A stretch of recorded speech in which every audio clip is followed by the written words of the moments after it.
Right, it's 12 o'clock on a Saturday. I am now making my fifth video. Now, this goes along with my tactic that I've been telling you, right? Get up early. So I reckon when I finish my sixth video, it'll be 1 o'clock. I'll have worked since, I actually got up at 5, bit tragic, don't care. Been working since 5, and that means I've done for the day, so I can enjoy the rest of my day. Probably gonna have a little nap, might go for a run. I'll probably watch Saturday, what do you call that thing? Antondex Saturday night takeaway. Yeah, life's good, right? This is what it's all about, getting up early. Okay, so question number one: which one of the following is most likely to cause firms an increase? Oh God, I can tell it. I've gone over the edge here. Okay, so let's read it again. Which of the following is most likely to cause a firm to increase the amount of investment they undertake? Fine. Okay. Now, if there's a fall in company taxation, then that is a reason to want to invest more because you've got more money, so therefore you can invest. Now, company taxation is called corporation tax.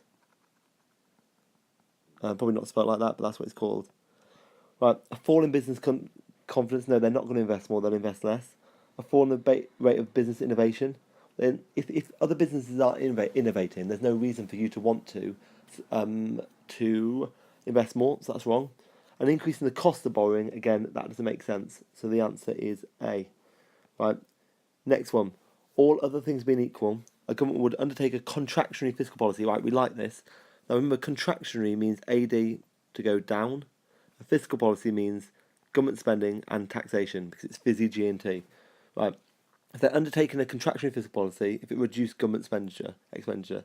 Now we know that's right already because AD would go down. Now B's wrong because that is to do with monetary policy. C's wrong because if you reduce taxation, it would actually make people spend more, so that'd be an expansionary fiscal policy. And D's wrong because it's a monetary policy. So the answer is A. Right, question number 3. If the economy is operating at full capacity, okay, so whenever a country is operating at full capacity, let's look at the diagram. We just have AS like that. We have AD, that's the first AD. But when it gets to this point up here, as you can see, it's working at its full capacity. So, an increase in AD usually leads to an increase in inflation because it's likely that, right, it's got nothing to do with the exchange rate. It's got nothing to do with government tax revenues. Right, it's actually C, but it's like I can see why you wouldn't get this. An increase in money wages will rise, but the reason is if demand's at its full capacity, right, this means companies can't supply anymore. But the only way they could get more workers to work for them, so they could supply more, would be to pay them more. So if they paid them more, this would increase it would increase wages across the country. And I think this kind of makes sense because if you think about it, right, when we're at full capacity, there might only be one guy left in the economy, right, who can work. Obviously not one guy, but you get the idea, right? If there's only one guy, what can he do? When a company asks him to work for them, he'll say, well, I will work for you, but only if you pay me more. However, if there were loads of guys in the economy, because the economy was like down here with AD, and you asked one of them to work and they said no, you just pick one of the other ones. So whenever AD gets right to its limit, whenever it's at full capacity, wages will go up because the people who still work, who aren't at work, can demand more. Anyway, the interest rates will fall. Well, actually, when AD is high like that, it's probably likely interest rates will rise because the government will be trying to reduce inflation, so it's not D. Right, back to these ones that we love, but we hated at first, but now we love them. Right, from the data, it can be concluded that in the period of 1996 to 2000, there must have been an increase in. Okay, here we go. Right, this is GDP, but remember, it's been done like a index. So in 1995, they made it 100. GDP obviously wasn't 100, but they make it 100 to try and make it easier to compare the other years. Right, it's saying here there must have been an increase in AD. Right, this is actually right because, well, it's right because if GDP goes up, the only way GDP could have gone up would be if AD went up at some point, right? But let's keep on going. Can we now, when GDP goes up, it could be because there's an increase in the labour force, but it can't be concluded that it definitely was down to the labour force. It could be any other reasons. That's wrong. Right. There must be an increase in the rate of inflation. Right. Does anything on this whole thing talk about inflation and price rises? No, it doesn't. So it's wrong. And finally, D, the balance of trade deficit. Again, this whole question's got nothing to do with the balance of trade. Balance of trade, remember, is the same as the balance of payments, and the same as the current account. So it's got nothing to do with either of them. So the answer is not D, it's A. Now, if you weren't sure about A, you could probably work out the other ones are wrong. Right, question number 5. Right, first of all, we get rid of this bit. And then, aggregate demand curve is most likely to be shifting rightwards. Now, if you're struggling, draw the diagram. And you've got AD going right. And you remember AD going left. Left is less. So right means there must be more AD. So we've got AD going up. So, it's most likely to shift rightward from a rightward shift in AS. That doesn't make any sense. Right, an increase in the price level. Now it causes an increase in the price level, but it wouldn't be the cause of it. So that's wrong. A fall in the proportion of income saved.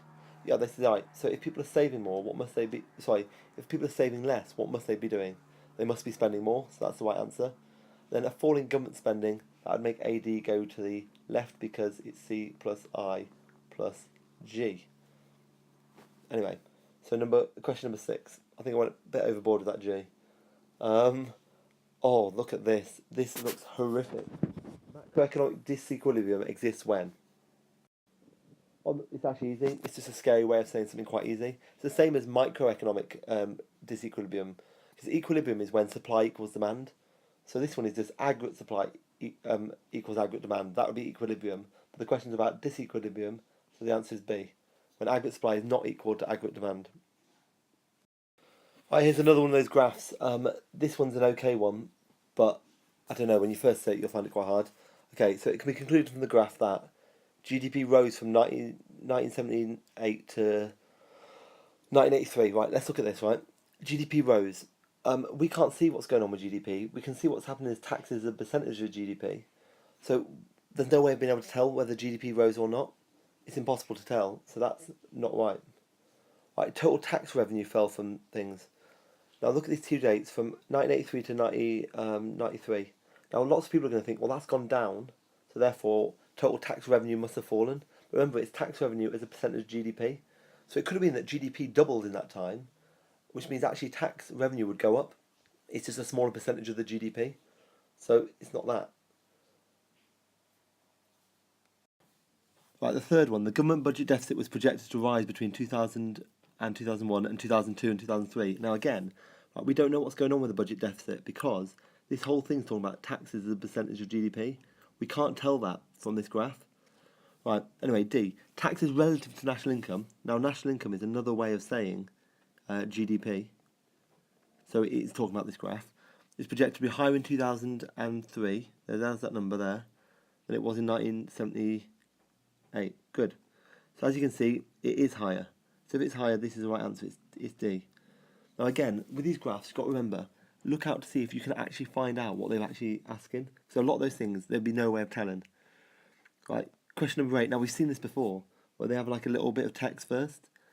I like crossing out the text and seeing later whether I need it, but I'm pretty sure I don't need it. Right, which of the following might help to explain the slow growth in export volumes following appreciation of the sterling? Now appreciation just means rise. So whenever we see rise in the exchange rate, so we've got spice.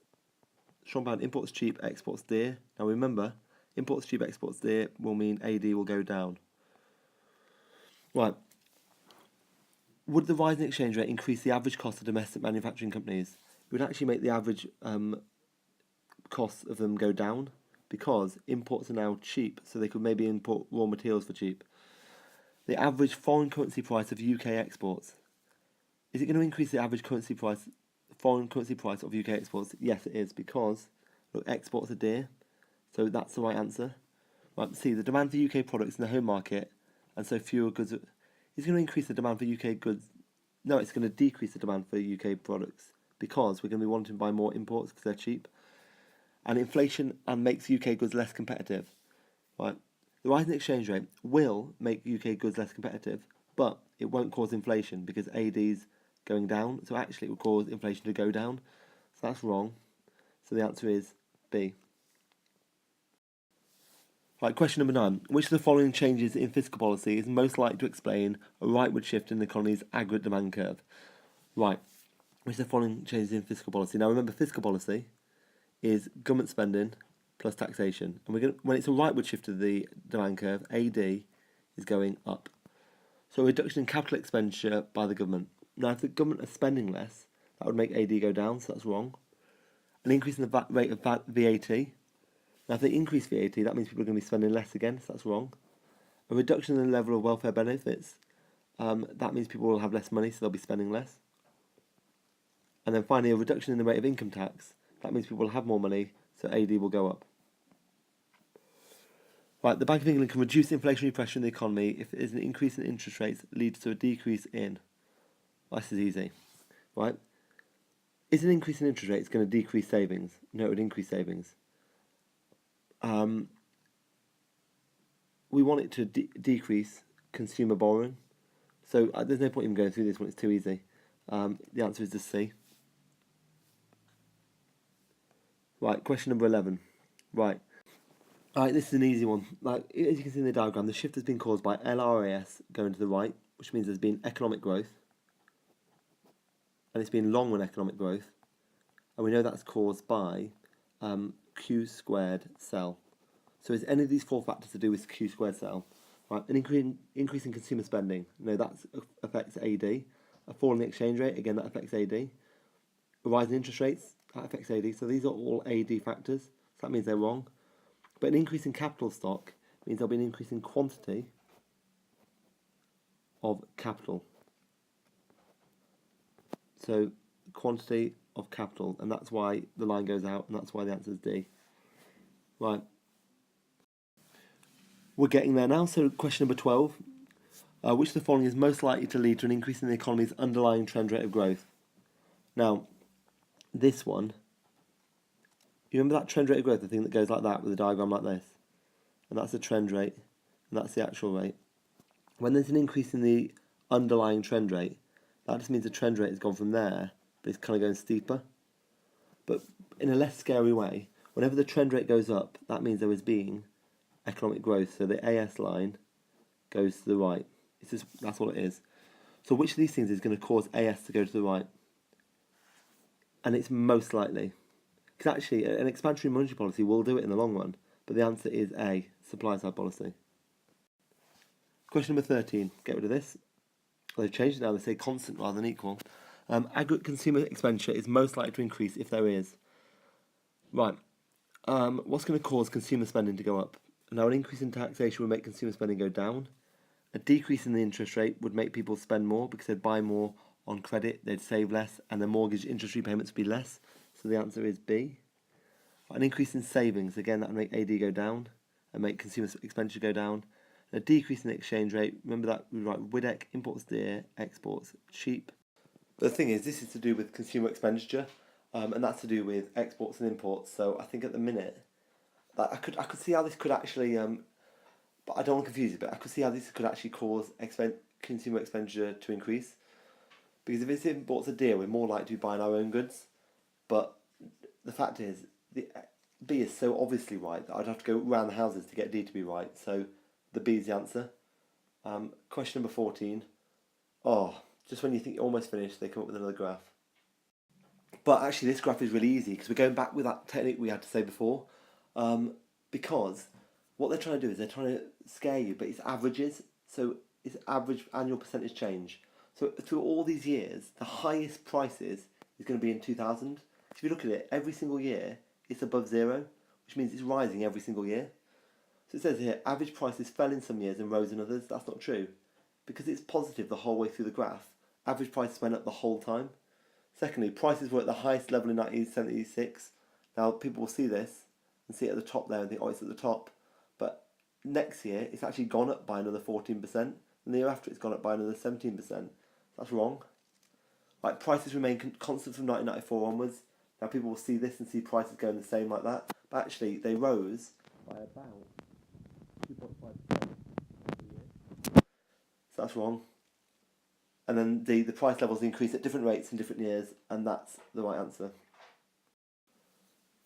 Okay, final question. The position in the economy's long-run AS curve is determined by... Now, we know this because whenever that line goes out, it's when the productive capacity of the economy increases. So the answer is B, and we've seen that question a few times. Right, so that's the end of that paper. I think I might try and do one more today.